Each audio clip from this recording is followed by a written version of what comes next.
Qué gusto verlos. La verdad, nos da muchísimo gusto, verlos de forma digital. Y son tiempos nuevos, son tiempos raros, diferentes, pero estamos contentos que mínimo podemos acompañarlos así de esta forma. Eh, Nuestro plan como familia, tengo a Rocío, a Sara, a Daniel aquí los paso a presentar. Eh, Pensábamos ir a México en estas fechas, precisamente íbamos a estar en México en este mes de julio, pero se nos complicó la cosa con COVID. Esperamos que podamos pasarlos a visitar tal vez en Navidad o Semana Santa o hasta el próximo verano. Yo creo que todo el mundo hemos visto como nuestros planes han volteado de cabeza, pero estamos contentos que mínimo podemos vernos de forma virtual y pues aquí para el mensaje esta mañana. Me gustaría invitarles a que oraran conmigo para empezar. Dios, gracias por este día, gracias por la oportunidad de estar juntos a pesar de la distancia, a pesar de las circunstancias de la vida que se presentan. Gracias, Dios, porque tú estás presente. Te pido ahora que nos hables por medio de tu palabra, por medio de mis palabras. Guíanos, Señor, en tu poderoso nombre. Amén. Muy bien. Pues nosotros estamos actualmente en Carolina del Norte y llevamos desde hace como 3-4 meses aquí. Y bueno, fue justo a mediados de marzo cuando nos tocaba venir de visita únicamente y para ya cerrar el trato para venir aquí a esta casa. Tuvimos ubicamos una casa que queríamos tener, entonces íbamos a venir para cerrar el trato y todo, pero regresamos primero a Iowa. Y mediados de marzo teníamos que cruzar todo el país, o sea, de Iowa a Carolina del Norte, que son como 18 horas en coche, íbamos a manejar. Y fue justo ahí cuando iba surgiendo COVID. Y Rocío y yo empezamos a pensar y platicar y orar y pensamos, ¿qué hacemos? Y entonces estuvimos un par de días como que luchando con cuál sería el plan más sabio para tomar. Y ya por fin me acerqué a una amiga y esa amiga es médico en Estados Unidos, también es pastora. Y fui con ella y le dije, oye, Caroline, ¿qué deberíamos de hacer? ¿Qué sería lo más sano para nuestra familia, para evitar riesgos? Ella me dijo, ¿sabes qué, Jonathan? El caso de ustedes es muy diferente que el caso de muchos. O sea, ustedes están cambiándose ya de forma permanente. Así que no se queden aquí, vayan, apúrense y vayan, porque esto va para largo, nos dijo. Y pensé, ok, yo siento que era una palabra de Dios para mí, para mi familia. Y Rocío y yo, como 2-3 días después, nos subimos al coche y cruzamos al país como 18 horas manejando sin parar. Y gracias a Dios llegamos aquí a Carolina del Norte. Y ya íbamos avanzando sobre asuntos de la casa. Gracias a Dios que así pudimos hacer, porque yo creo que si no hubiera sido por ese consejo tan atinado de mi amiga, yo creo que todavía estamos en Iowa y como va la cosa de las casas aquí en Carolina del Norte, seguramente ya íbamos a quedar sin lugar, íbamos a tener que buscar casa de nuevo en una situación muy complicada. Entonces, como un consejo, como unas palabras sabias, justo nos llegaron para bendecirnos, para ayudarnos en una situación muy real para nosotros. Y bueno, ustedes saben, la última vez que pude estar con ustedes en mediados de enero, pude compartirles básicamente el motivo principal por lo que decidimos venir aquí a Estados Unidos, ya de forma más permanente. Fue el asunto de querer estar más tiempo con mi papá, con mis papás. Y gracias a Dios, en medio de COVID, Mis papás pudieron vender su casa en Iowa y cambiarse a una casa en Carolina del Norte a 5 minutos de nuestra casa donde estamos. Y entonces hemos disfrutado de un excelente tiempo con ellos los últimos 3, 4 meses y seguimos disfrutando de este tiempo. Y bueno, sigo pensando, no hubiera sido posible si no hubiera sido por un consejo bien atinado, por unas palabras bien sabias de parte de una amiga hace unos meses que decía, tienen que irse, aprovechen el momento porque esto va para largo. Me pongo a pensar para ustedes, para ti, para mí, ¿qué consejo necesitas tú el día de hoy?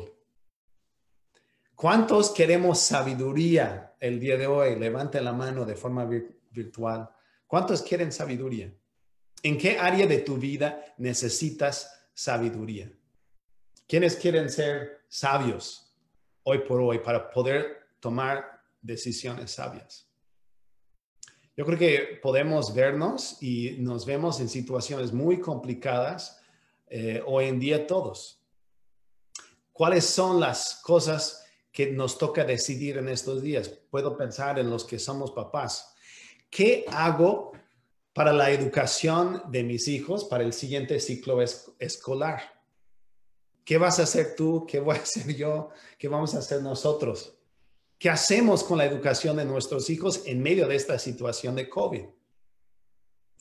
Puedo pensar en las decisiones que estamos tomando como familias y como individuos. ¿Con quiénes convivo? Puedo pensar en estos días que mis hijos hemos disfrutado mucho este tiempo por un lado, pero por el otro lado se vuelve un poco tedioso y aburrido y queremos que nuestros hijos puedan disfrutar de otras amistades y damos gracias a Dios que pudimos convivir con otra familia con hijos de la misma edad hace unos días, pero esa decisión es una decisión que requiere sabiduría. ¿Hasta qué punto me arriesgo en la convivencia con gente nueva, ajena? Tal vez piensas en cuanto a tu trabajo, necesitas sabiduría para decidir, ¿me quedo en este trabajo, me voy? ¿O me quedo sin trabajo en estos tiempos de COVID? ¿Cómo le hago? ¿Debería de aceptar otro trabajo menor que no paga tan bien para poder pagar lo que me toca pagar en estos meses? Todos necesitamos sabiduría. Igual estás como joven pensando, ¿con qué me debo casar y cómo puedo conocer gente en medio de este tiempo de COVID? No es la situación perfecta para poder convivir con gente. Entonces yo creo que a todos nos toca buscar sabiduría de Dios en estos tiempos. Como cristiano, como seguidores de Jesús, ¿qué tipo de consejo debo dar y qué tipo de consejo debo recibir? Creo que es una gran pregunta que todos tenemos que hacernos. Santiago, en el capítulo 1, versículo 5, dice, si necesitan sabiduría, pídensela a nuestro generoso Dios y Él se la dará. No los reprenderá por pedirla. Qué hermosa promesa. A mí me encanta leer esta parte de la Biblia cuando yo necesito sabiduría. Porque no es que me tengo que poner a pensar, ay, ¿de dónde va a llegar la sabiduría? No sé qué me va a llegar de sabiduría para ayudarme con este problema. No, o sea, yo sé que es una promesa bien clara de la Biblia que Dios te promete dar sabiduría, punto.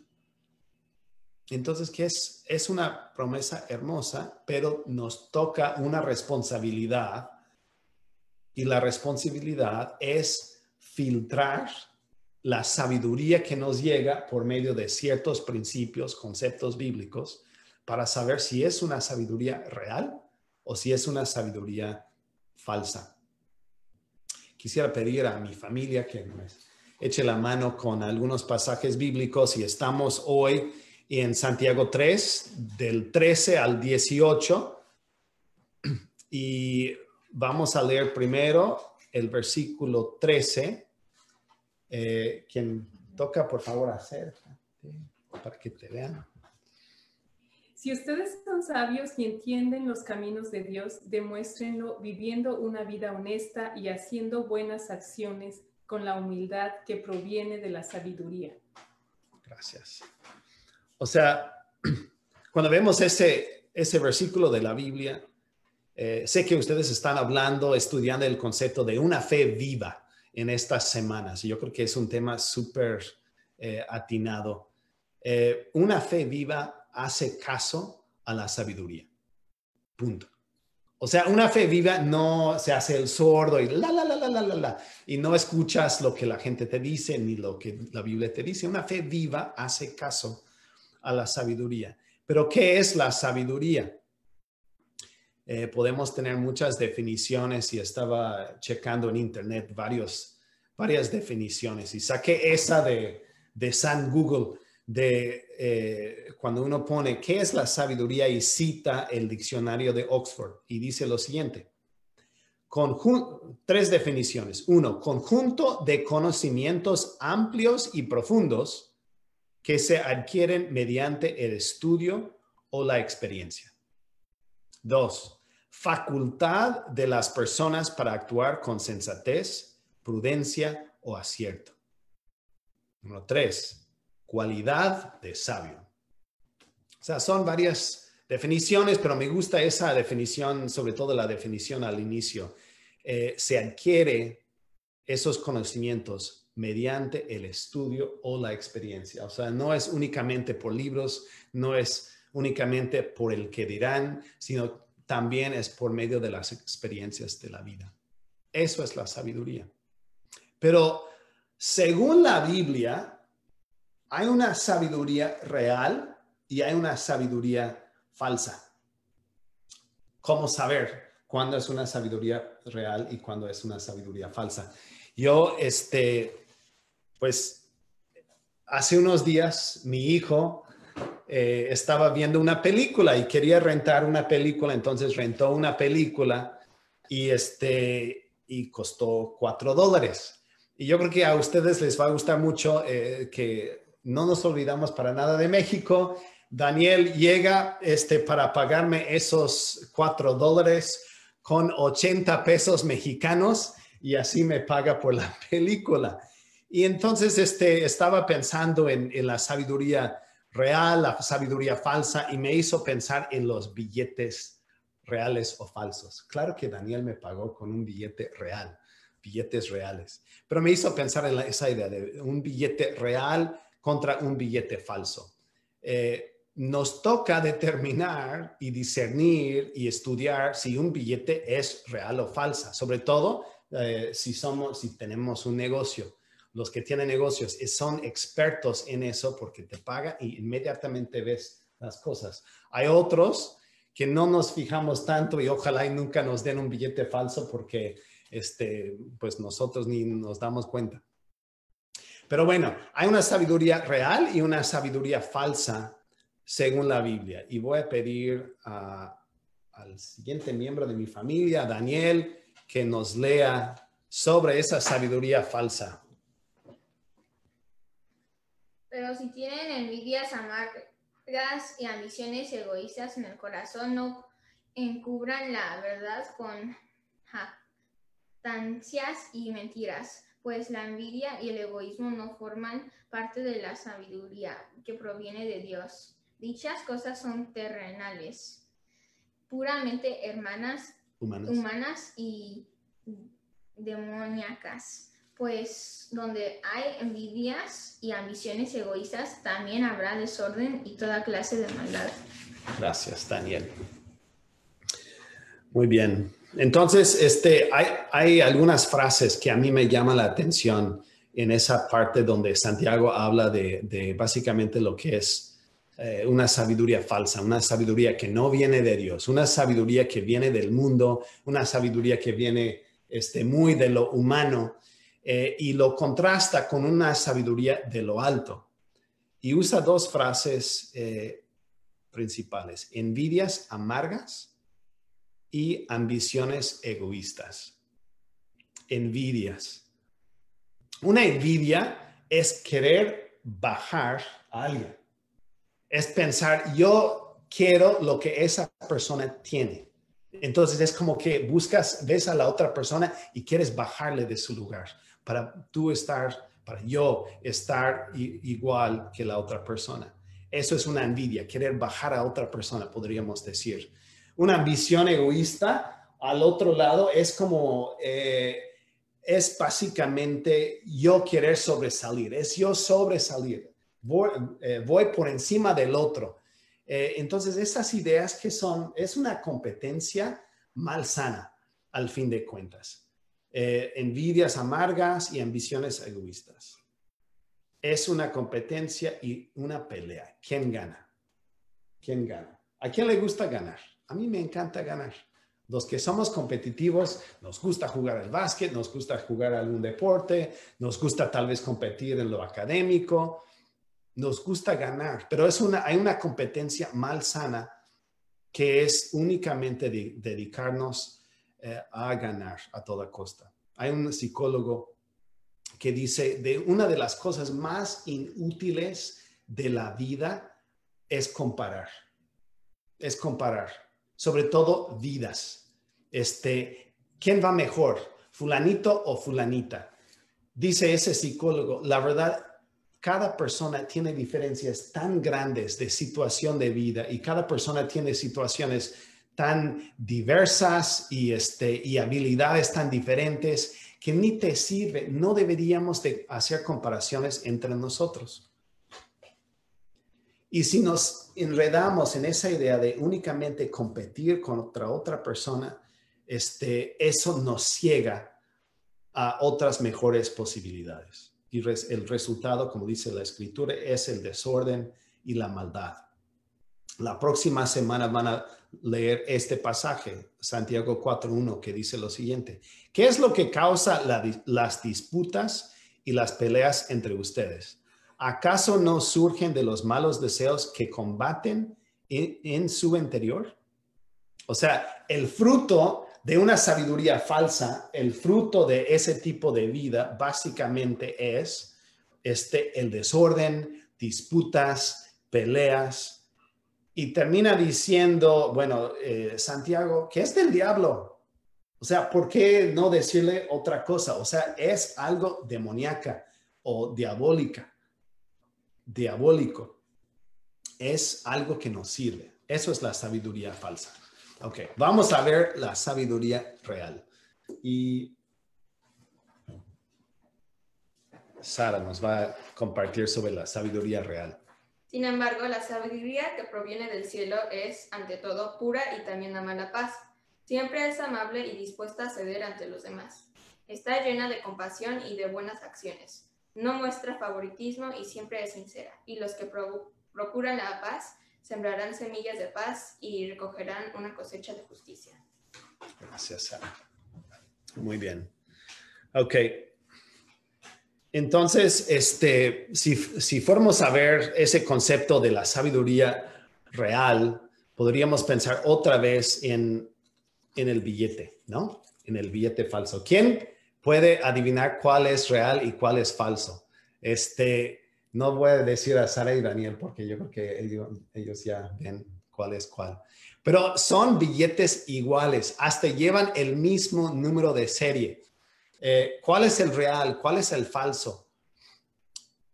Hay un link en línea del Banco de México que básicamente te da 14 pautas para ir verificando cuál billete es real y cuál billete es falso.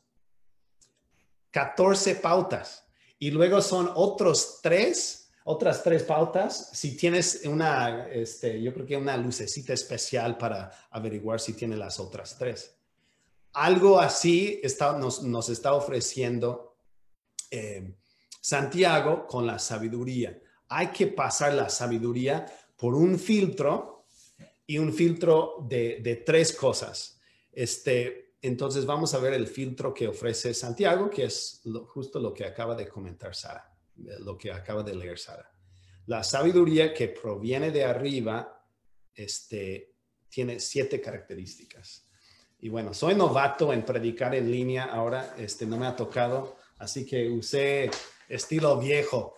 la primera cosa, la primera pauta de Santiago en cuanto a evaluar la sabiduría, si de veras es sabiduría, es pura. Una sabiduría real es una sabiduría pura. O sea, que no hay corrupción. No hay corrupción en la sabiduría que viene de Dios. Si una sabiduría nuestra está manchada por algo de corrupción, si está manchada por algo impuro, no es la sabiduría que Dios nos invita a recibir. Segunda característica, la sabiduría real es pacífica. Es el segundo filtro. La sabiduría es pacífica. A veces nos gusta pelear, ¿sí o no? A veces hasta disfrutamos de la pelea, pero la sabiduría de Dios en general es pacífica. No quiere decir que nunca va a haber disputas. Sí hay, y bíblicamente hay casos, pero en general la sabiduría bíblica de Dios de arriba es pacífica. No busca peleas. Tercer filtro, la sabiduría es amable. La sabiduría es amable. Si yo fuera, leí un libro hace unos meses que me encantó. Hablaba de los peligros de las redes sociales, de Facebook, Twitter, ese tipo de redes sociales. Y algo que mencionaba, y no era un autor cristiano, era un autor sumamente secular que no le importaba para nada los valores cristianos como tal. Simplemente escribía sobre las redes sociales con una preocupación propia, porque decía lo siguiente: siempre en las redes sociales, en Facebook, en Twitter, por ejemplo, es la opinión más extrema, la opinión que genera más emoción y más respuesta. Y entonces, entre más extremista eres en Internet o en las redes sociales, más tiendes a jalar una reacción. Entonces, o la gente va a poner, sí, me gusta, qué padre, estoy de acuerdo, qué bien que por fin alguien diga eso. O al otro lado, va a generar una reacción porque la gente va a decir, ay, qué malo, me cae muy mal. Eso le voy a responder porque me cae mal que diga algo así tan ofensivo. Dice ese autor que son las opiniones más extremas que generan mayor emoción, que sobresalen. La persona que pone un tweet que únicamente dice algo amable, algo de término medio, algo como de que reconocer lo bueno en dos perspectivas, por ejemplo, no genera los likes. Entonces, estamos siendo transformados como sociedad moderna a ser cada vez más radicales, a ser cada vez más extremistas en nuestra forma de pensar y en nuestra forma de reaccionar. Entonces Dios ya nos dio el filtro para evitar ese tipo de cosas. La sabiduría de arriba es una sabiduría pacífica y amable. 4. El cuarto filtro. Dispuesta a ceder. La sabiduría, según Dios, es dispuesta a ceder. Cuando hicimos nuestra mudanza desde Iowa a Carolina del Norte, yo había dejado varias cajas con mi mamá durante los últimos 20 años que no vivía básicamente en casa de mis papás en Estados Unidos. Y entonces yo por fin heredé esas cajas que me correspondían. Entonces, varias cajas que eran mis recuerdos de mis años de niño, de infante, de adolescente, de universitario. Y en una de las cajas sale un reconocimiento por mi participación en el equipo de debate de la prepa. Y fui parte de una escuela, una prepa bastante chiquita, pero dentro de las prepas chiquitas, llegamos a tener un buen equipo de debate. Entonces, yo de adolescente empezaba a debatir todo. Yo creo que era bastante fastidioso para mis papás tenerme a la mesa cada noche porque todo debatía. Y bueno, así somos luego algunos de nosotros por naturaleza. Nos encanta debatir y no estamos tan dispuestos a ceder. Pero Dios dice, por medio de Santiago, que la sabiduría real es dispuesta a ceder ante los demás. A veces pienso que una enfermedad, que eso de querer pelear y no estar dispuestos a ceder, es como una enfermedad también religiosa. Y les voy a decir mi lógica con eso, porque es una enfermedad religiosa. Paso 1. Jesús dice, yo soy la verdad. Y muchos de nosotros, después de estudiar lo que enseñaba Jesús, vemos, wow, Jesús es la verdad. Voy a buscar alinear mi vida a Jesús porque Él es la verdad. Entonces nos centramos en Jesús, quien es la verdad, y busco seguir a Jesús.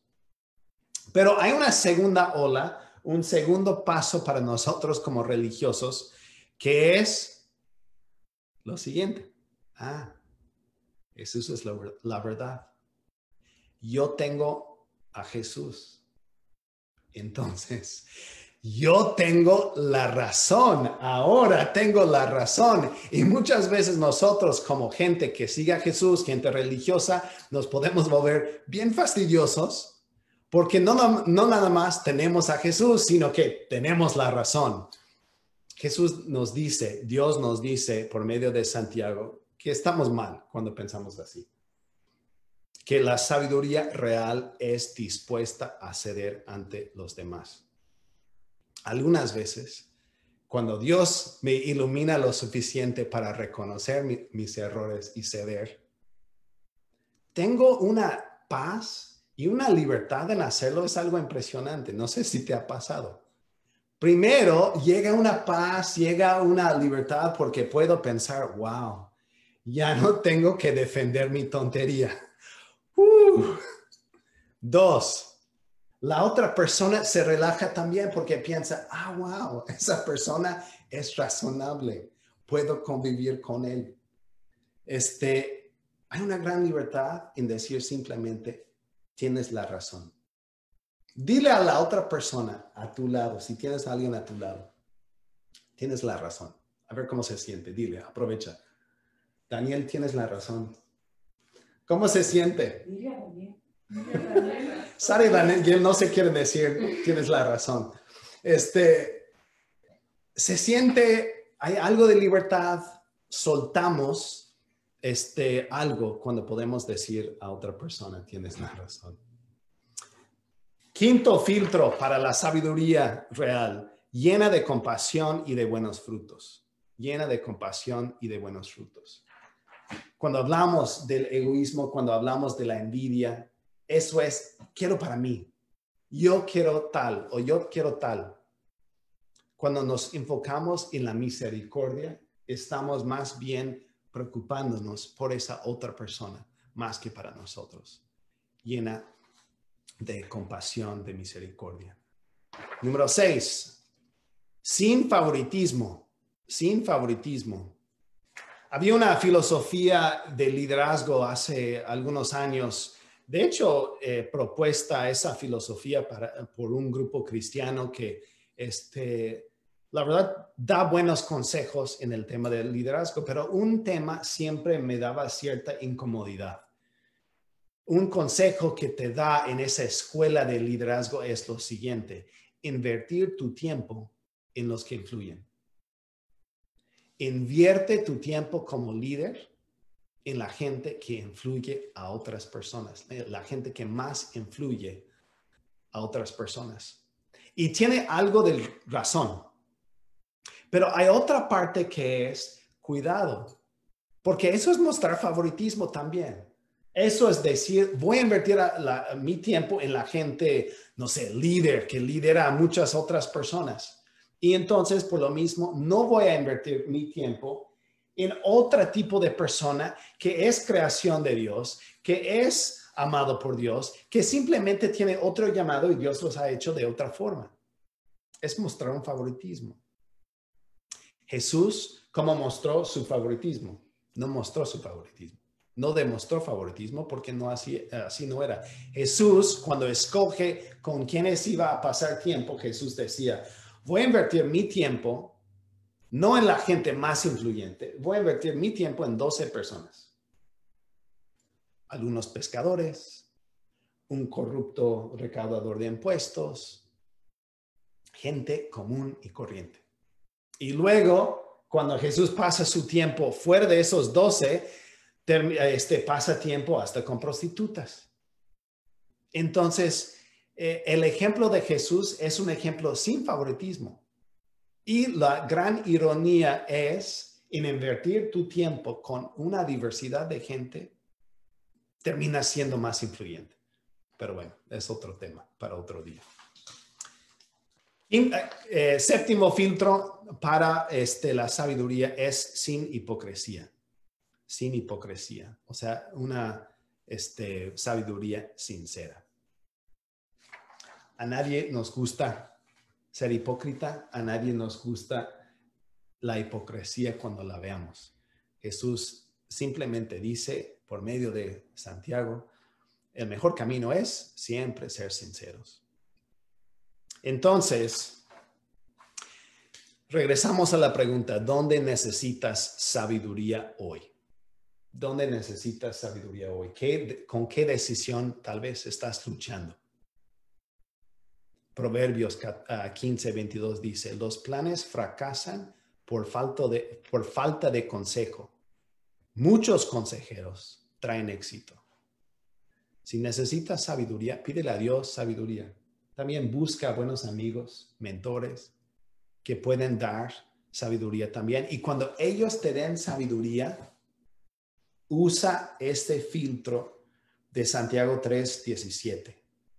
Usa el filtro de la sabiduría para saber si es sabiduría falsa o real.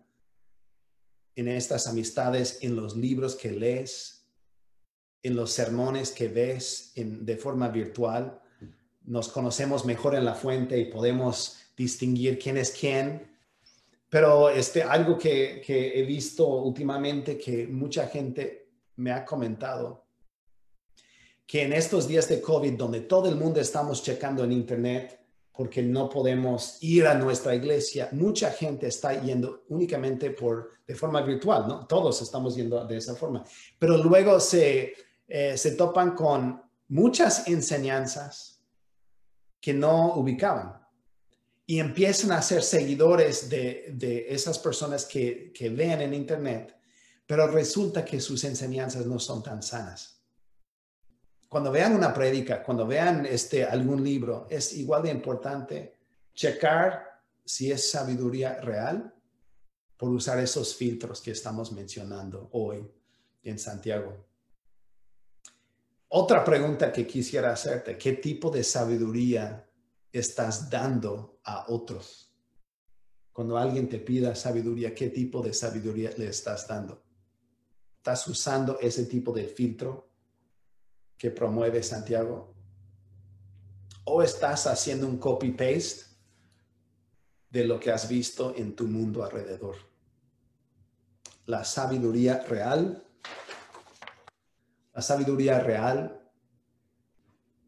refleja los valores de Jesús. O sea, todo lo que hemos visto de la sabiduría es simplemente un reflejo de lo que ya hemos visto en la vida y en las enseñanzas de Jesús. La sabiduría real refleja los valores de Jesús. Entonces, yo les animo a que todos busquemos romper con la sabiduría falsa y nos quedemos con la sabiduría real. Que decidamos, que estudiemos cuál es cuál y que destruyamos la sabiduría que no es, la sabiduría que es falsa y que nos quedemos con la sabiduría que valga la pena. ¿No sería padre que en La Fuente, por ejemplo, fuera una comunidad conocida como una comunidad de gran sabiduría? que la gente llegue a la fuente como una comunidad porque quieren pedir consejo. Un consejo que salve su matrimonio, un consejo que rescate de la adicción, una sabiduría que transforma el futuro de un joven de un futuro difícil a un futuro muy distinto. ¿No sería padre que pudiéramos ser una comunidad tan distinta en cuanto a los consejos que damos, la sabiduría que predicamos, que llegue mucha gente y que sea transformada? A mí me gustaría este tipo de visión. A mí me gustaría que la fuente pudiera ser ese tipo de iglesia. Oramos. Papá Dios, gracias por este tiempo que nos das. Te pido que nos llenes de sabiduría real, que nos ayudes a romper con la sabiduría falsa, que nos ayudes a aferrarnos a ti, Jesús. En tu poderoso nombre. Amén. La fuente, los amamos, los extrañamos un montón. Luego toca nada más no pensar en el pasado porque nos da lágrimas, nos da una nostalgia. Los amamos y esperamos verlos pronto.